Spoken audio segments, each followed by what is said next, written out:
నమస్కారం, welcome to NSN news. నేను మీ బాలు సిరినేని. ఏపీలో అన్నా క్యాంటీన్లను పునఃప్రారంభించడానికి పనులు శరవేగంగా జరుగుతున్నాయి. గతంలో టీడీపీ హయాంలో రూపుదిద్దుకున్న అన్నా క్యాంటీన్లను జగన్ సర్కార్ రాష్ట్రంలో కొలువుదీరాక నిలిపివేశారు.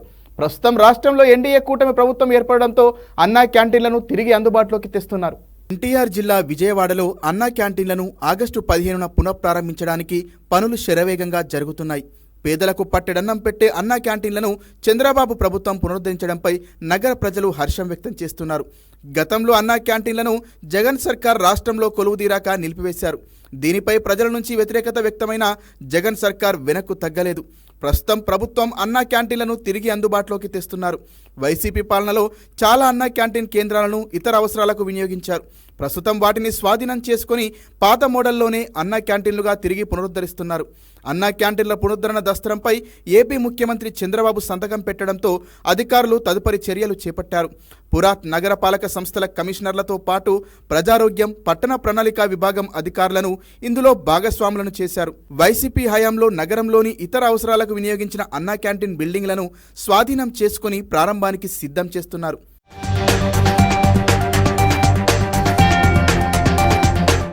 అన్నా క్యాంటీన్ల భవనాలను ప్రస్తుత పరిస్థితి పరిశీలించి వాటిని వినియోగంలోకి తెచ్చేందుకు ఏపీ ప్రభుత్వం చర్యలు తీసుకుంది. ఇదే విషయంపై ప్రభుత్వం సంబంధిత అధికారులను ఆదేశాలు ఇవ్వడంతో అధికారులు చర్యలు వేగవంతం చేశారు. విజయవాడ నగరంలోని 3 నియోజకవర్గాల్లో మొత్తం 11 అన్నా క్యాంటీన్లు ప్రారంభించేందుకు సిద్ధం చేస్తున్నారు. అన్నా క్యాంటీన్లను తిరిగి ప్రారంభించాలని కూటమి ప్రభుత్వం తీసుకున్న నిర్ణయంపై ప్రజలు ఆనందం వ్యక్తం చేస్తున్నారు. అన్నా క్యాంటీన్లు ప్రారంభమైతే రోజువారీ కూలీలు, ఆటో డ్రైవర్లు, చిరు వ్యాపారులు, విద్యార్థులు, నిరుద్యోగులు వంటి వారికి తక్కువ ధరకే నాణ్యమైన ఆహారం అందుతుందని సంతోషం వ్యక్తం చేస్తున్నారు. ఆగస్టు మొదటి వారం నాటికి నగరంలోని అన్ని అన్నా క్యాంటీన్లను ప్రారంభానికి సిద్ధం చేస్తామని వీఎంసీ అధికారులు చెబుతున్నారు. ఇప్పటికే పనులు చివరి దశకు చేరుకున్నాయని అధికారులు తెలిపారు.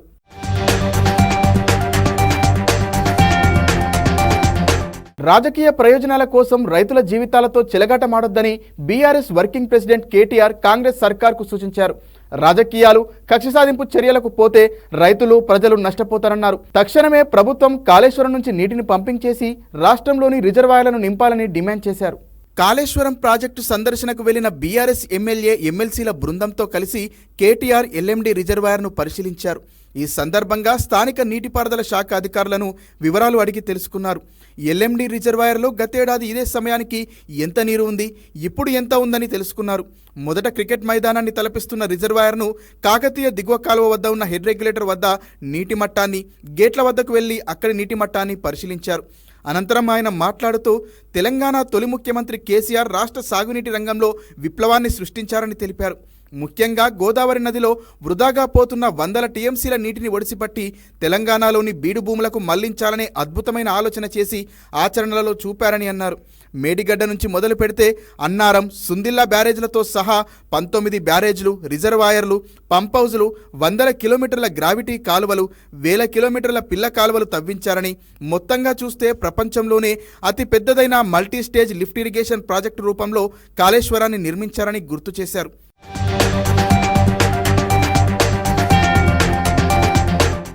దురదృష్టవశాత్తు మేడిగడ్డలో జరిగిన ఒక చిన్న ఘటనను పట్టుకొని దానిని భూతద్దంలో చూపించి మొత్తం కాళేశ్వరాన్ని ఒక విఫల ప్రాజెక్టుగా చూపే ప్రయత్నంలో సీఎం రేవంత్ రెడ్డి ఉన్నారని కేటీఆర్ అన్నారు.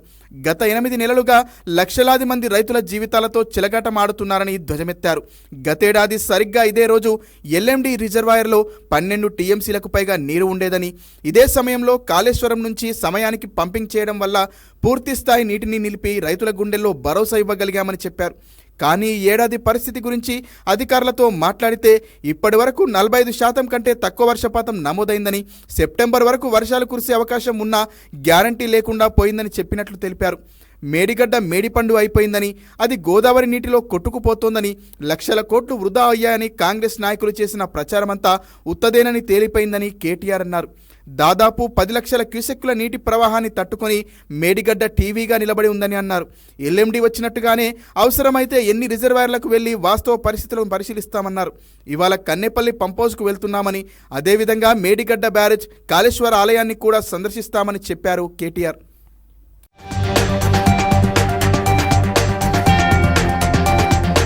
ఆసియా కప్లో డిఫెండింగ్ ఛాంపియన్ భారత్ మహిళల క్రికెట్ జట్టు ఫైనల్ బెర్త్పై కన్నేసింది. ఇవాళ సెమీస్లో బంగ్లాదేశ్తో తలపడనుంది. ఏ విధంగా చూసుకున్నా బంగ్లాపై టీమిండియా గెలుపు సునాయాసమే. అయితే ప్రత్యర్థిని తక్కువ అంచనా వేయకుండా అన్ని విభాగాల్లో రాణించాలని భారత్ భావిస్తోంది. గెలిస్తే టోర్నీ చరిత్రలో వరుసగా 9వసారి ఫైనల్కు చేరుతోంది. శ్రీలంకలో జరుగుతున్న ఆసియా కప్లో భారత్ జైత్రయాత్ర కొనసాగిస్తోంది. గ్రూపు దశను అజేయంగా ముగించింది. వరుసగా హ్యాట్రిక్ విజయాలతో జోరు మీద ఉన్న టీమిండియా ఇవాళ సెమీస్లో బంగ్లాదేశ్తో ఆడనుంది. బ్యాటింగ్, బౌలింగ్ పరంగా భారత్ పటిష్టంగా ఉంది. షెఫాలి వర్మ, కెప్టెన్ హర్మన్ ప్రీత్ కౌర్, స్మృతి మందానా, రిచా ఘోష్, రోడ్రిక్స్, హేమలత బీకరా ఫామ్లో ఉన్నారు.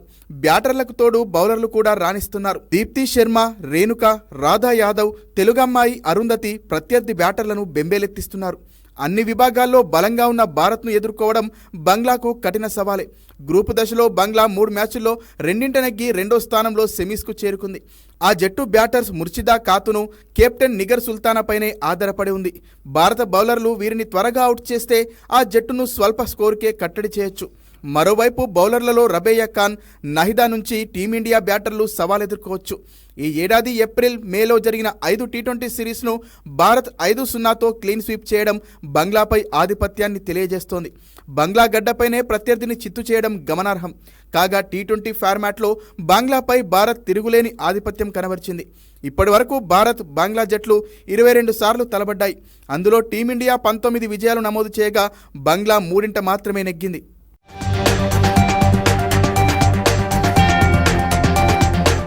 ఏపీ మాజీ మంత్రి వైఎస్ వివేకానందరెడ్డి హత్య కేసులో కీలక పరిణామం చోటు చేసుకుంది.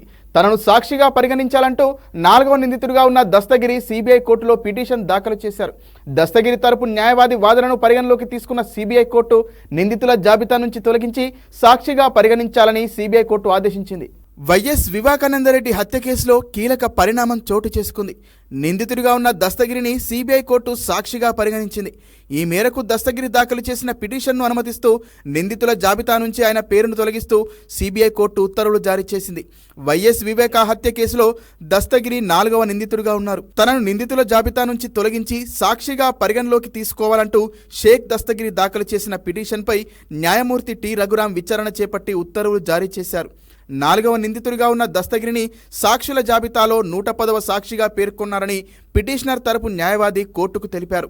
సాక్షిగా ఉన్న వ్యక్తిని నిందితుల జాబితాలో ఉంచడం సరికాదని అన్నారు. దస్తగిరి అప్రూవర్గా మారడంతో కోర్టు క్షమాభిక్ష ప్రసాదించిందని గుర్తు చేశారు. దీన్ని సవాల్ చేస్తూ ఇతర నిందితులు దాఖలు చేసిన పిటిషన్లను హైకోర్టు, సుప్రీంకోర్టులు సైతం కొట్టివేశాయని అన్నారు. అందువల్ల నిందితుల జాబితా నుంచి తొలగించాలని కోరారు. దస్తగిరి అప్రూవర్గా మారని, అందువల్ల సాక్షిగా పరిగణలోకి తీసుకున్నామని సిబిఐ తరపు న్యాయవాది కోర్టుకు తెలిపారు. ఆయనను నిందితుల జాబితా నుంచి తొలగించడానికి ఎలాంటి అభ్యంతరం లేదని అన్నారు. ఈ వాదనలతో సిబిఐ కోర్టు ఏకీభవిస్తూ దస్తగిరి పిటిషన్ను అనుమతించింది. దస్తగిరి పేరును నిందితుల జాబితా నుంచి తొలగించాలని ఆదేశించారు. దీనిపై ఇతర నిందితుల తరపు న్యాయవాదులు అభ్యంతరం వ్యక్తం చేస్తూ ఒకసారి కాగ్నిజెన్స్ తీసుకుంటూ జారీ చేసిన ఉత్తర్వులను ఇదే కోర్టు పునఃసమీక్షించజాలదని, అంతేకాకుండా నిందితుడికి ఇచ్చిన క్షమాభిక్షను సవాల్ చేస్తూ హైకోర్టులో 2 పిటిషన్లు పెండింగ్లో ఉన్నాయని, అందువల్ల దస్తగిరి పిటిషన్ను కొట్టివేయాలని అన్నారు. ఈ వాదనలను సిబిఐ కోర్టు తోసిపుచ్చింది.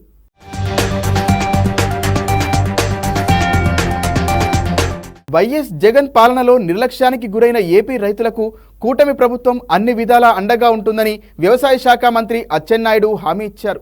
రైతులకు ప్రభుత్వం మెరుగైన ఇన్సూరెన్స్ పథకాన్ని అమలు చేస్తామన్న ఏపీ అసెంబ్లీ సమావేశాలు నడుస్తున్న సమయంలో సభ్యులు అడిగిన పలు ప్రశ్నలకు సమాధానమిచ్చారు మంత్రి. గత ప్రభుత్వంలో జరిగిన పొరపాట్లు పునరావృతం కాకుండా రైతు భరోసా ఇస్తామని అన్నారు. ఇప్పుడున్న కౌలు రైతు చట్టం రద్దు చేస్తామన్నారు.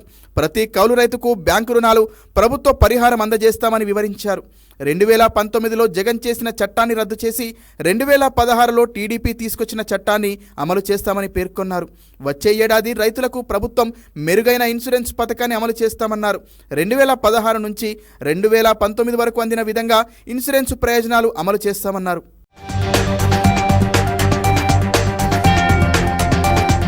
ఢిల్లీలో వర్షాల కారణంగా నిండుగా ప్రవహిస్తున్న యమునా నదిలో విషపూరితమైన నురగపొర తేలుతూ కనిపించింది. కలింది కుంజ్ వద్ద ప్రమాదకర పరిస్థితుల్లో నది దర్శనమిచ్చింది. గత 5-6 ఏళ్లుగా యమునా నదిలో ఇలాంటి తెల్లని నురగ కనిపించడం పరిపాటిగా మారింది. పారిశ్రామిక వ్యర్థాలు, మురుగునీటి విడుదల, ధోబీ ఘాట్లలో వినియోగించే డిటర్జెంట్ వల్ల పాస్పేట్ కంటెంట్ పెరిగి ఇలాంటి దుస్థితి తలెత్తున్నట్లు తెలుస్తోంది. నదిలో కాలుష్యాన్ని అరికట్టడానికి ఢిల్లీ ప్రభుత్వం ఇప్పటికే పరిమితులను పాటించని సబ్బులు, డిటర్జెంట్ల అమ్మకం, నిల్వ, రవాణా, మార్కెటింగ్ను 2018లోనే నిషేధించింది. అయినా విషపూరితమైన నురుగా ఏర్పడుతూనే ఉంది.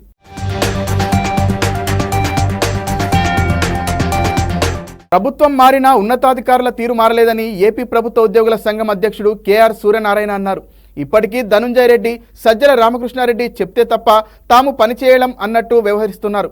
ఉద్యోగులపై గత వైసీపీ ప్రభుత్వం పెట్టిన అక్రమ కేసులపై విచారణ జరిపించి న్యాయం చేయాలని చంద్రబాబును కోరారు.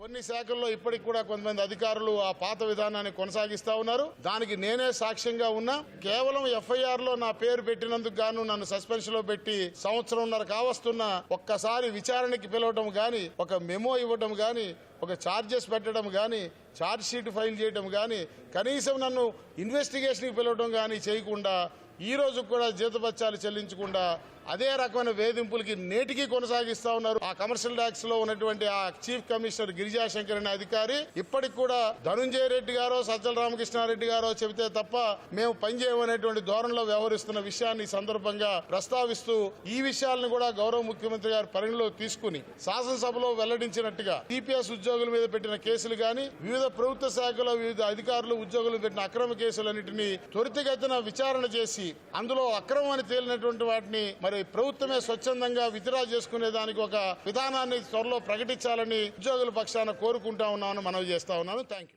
అమెరికాను పాలించే అర్హత ఉపాధ్యక్షురాలు కమలా హారిస్కు లేదని రిపబ్లికన్ పార్టీ అధ్యక్ష అభ్యర్థి డొనాల్డ్ ట్రంప్ అన్నారు. ఎన్నికల ప్రచారంలో భాగంగా నార్త్ కరోలినాలో జరిగిన ఎన్నికల ర్యాలీలో ప్రసంగించిన ట్రంప్ కమలా హారిస్ తీవ్రమైన వామపక్ష ఉన్మాది అంటూ ఘాటు విమర్శలు చేశారు. 3.5 ఏళ్లుగా అధ్యక్షుడు బైడెన్ ప్రతి వైఫల్యం వెనుక కమలా హారిస్ ఉన్నారని ఆరోపించారు. ఆమె ఒక తీవ్రమైన వామపక్ష ఉన్మాది అని, ఆమె అధికారంలోకి వస్తే అమెరికాను సర్వనాశనం చేస్తారని ఆరోపించారు. కానీ దాన్ని తాము జరగనివ్వబోమని ట్రంప్ వెల్లడించారు.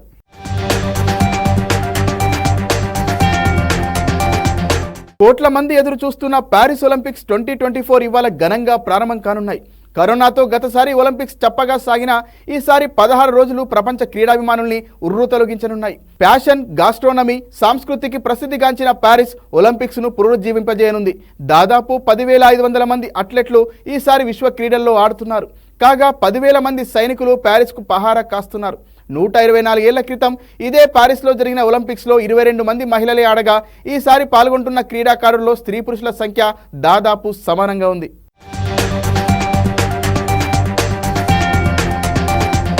డెమోక్రాటిక్ పార్టీతో పాటు దేశాన్ని ఏకతాటిపై నిలపడం కోసమే తాను అధ్యక్ష రేసు నుంచి వైదొలిగినట్లు అమెరికా అధ్యక్షుడు జో బైడెన్ వెల్లడించారు. అధ్యక్ష రేసు నుంచి వైదొలిగిన తర్వాత తొలిసారి ప్రసంగించిన బైడెన్ అందుకు గల కారణాలను వివరించారు. తరువాత తరానికి బాధ్యతలను అప్పగించడమే మేలైన మార్గమని భావించినట్లు తెలిపారు. అమెరికా రాజకీయాల్లో స్పష్టమైన విభజన కనిపిస్తోందని, దానికి స్వస్తి పలకాల్సిన అవసరం ఉందని నొక్కి చెప్పారు. నియంత నిరంకుశుల కంటే కూడా దేశం గొప్పదని పరోక్షంగా మాజీ అధ్యక్షుడు ట్రంప్ పై విమర్శలు గుప్పించారు. ఉపాధ్యక్షురాలు కమలా హారిస్ సమర్థురాలంటూ ఆమె అధ్యక్ష అభ్యర్థికి తగిన వ్యక్తి అని పునరుద్ఘాటించారు. మిగిలి ఉన్న 6 నెలల పదవీ కాలంలో తన విధిని సమర్థవంతంగా నిర్వర్తిస్తానని బైడెన్ హామీ ఇచ్చారు.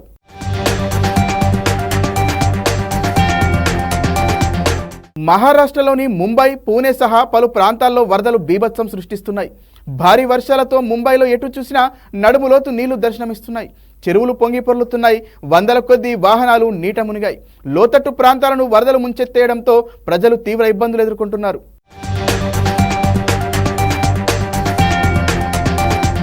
25వ కార్గిల్ విజయ్ దివస్ ను పురస్కరించుకొని ప్రధానమంత్రి నరేంద్ర మోదీ ఇవాళ లద్దాఖ్లోని ద్రాస్ను సందర్శించనున్నారు.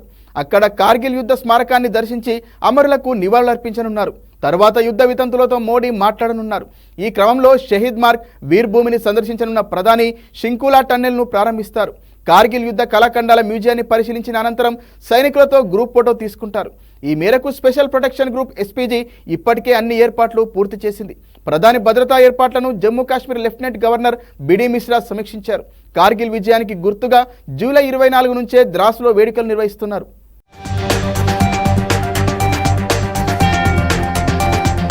రాష్ట్ర బడ్జెట్ ప్రజా వ్యతిరేకంగా ఉందని బీజేపీ విమర్శించింది. 62,000 కోట్ల అప్పు ఎలా తీసుకొస్తారో చెప్పాలని ఆ పార్టీ శాసనసభాపక్ష నేత ఏలేటి మహేశ్వర్ రెడ్డి డిమాండ్ చేశారు. రాష్ట్రాన్ని మరింత దివాలా తీయించేందుకు కాంగ్రెస్ సర్కార్ ప్రయత్నిస్తోందని దుయ్యబట్టారు. కేంద్ర మంత్రి బండి సంజయ్ కూడా బడ్జెట్పై విమర్శలు గుప్పించారు. గాడిద గుడ్డు పెట్టడం ఎంత నిజమో కాంగ్రెస్ ఇచ్చిన హామీలన్నీ అమలు చేయడం అంతే నిజమని ఎద్దేవా చేశారు. ఆర్థిక మంత్రి బట్టి విక్రమార్క చదివింది బడ్జెట్టా లేక అప్పుల పత్రమా అని ప్రశ్నించారు.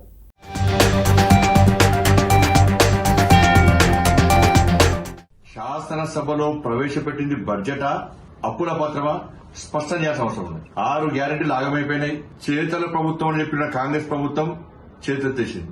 ₹1,00,000 రుణమాఫీ చేస్తానని చెప్పి కేసీఆర్ ఇలా రుణమాఫీ చేయకపోవడం వలన రైతులు ఇబ్బంది పడ్డారు. మరి మీరేం చేయాలి ఇప్పుడు?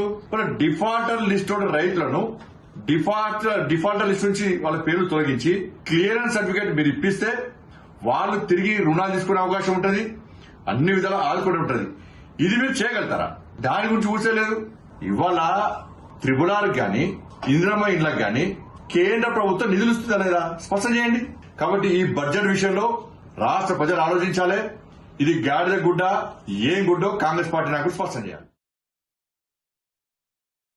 వైసీపీ ప్రభుత్వ హయాంలో జరిగిన ఆర్థిక అవకతవకలపై శాసనసభలో ఇవాళ ఏపీ ముఖ్యమంత్రి చంద్రబాబు శ్వేతపత్రం విడుదల చేయనున్నారు. టీడ్కో గృహాల స్థితిగతులపైన అసెంబ్లీలో లఘు చర్చ జరగనుంది. శాసనసభ శాసన మండలి సమావేశాలు ఇవాళ్టితో ముగియనున్నాయి.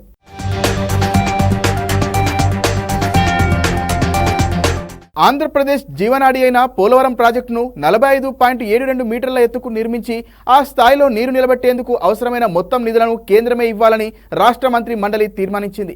విభజన చట్టంలో పేర్కొన్నట్టుగా ఈ ప్రాజెక్టును బహుళార్థ ప్రయోజనాలు పొందేలా నిర్మించేందుకు అవసరమైన సాయం కేంద్రం అందించాలని తీర్మానంలో పేర్కొంది.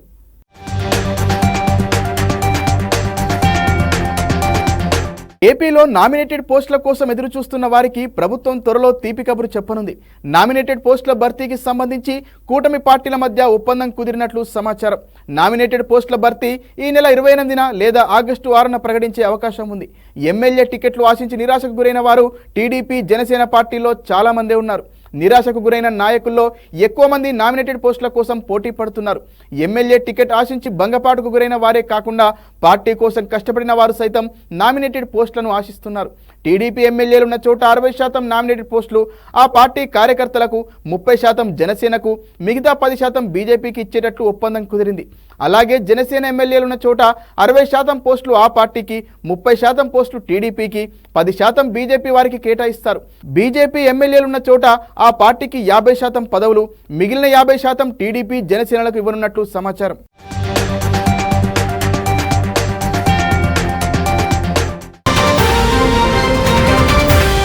మరిన్ని వార్తలతో మళ్ళీ కలుద్దాం. నమస్కారం.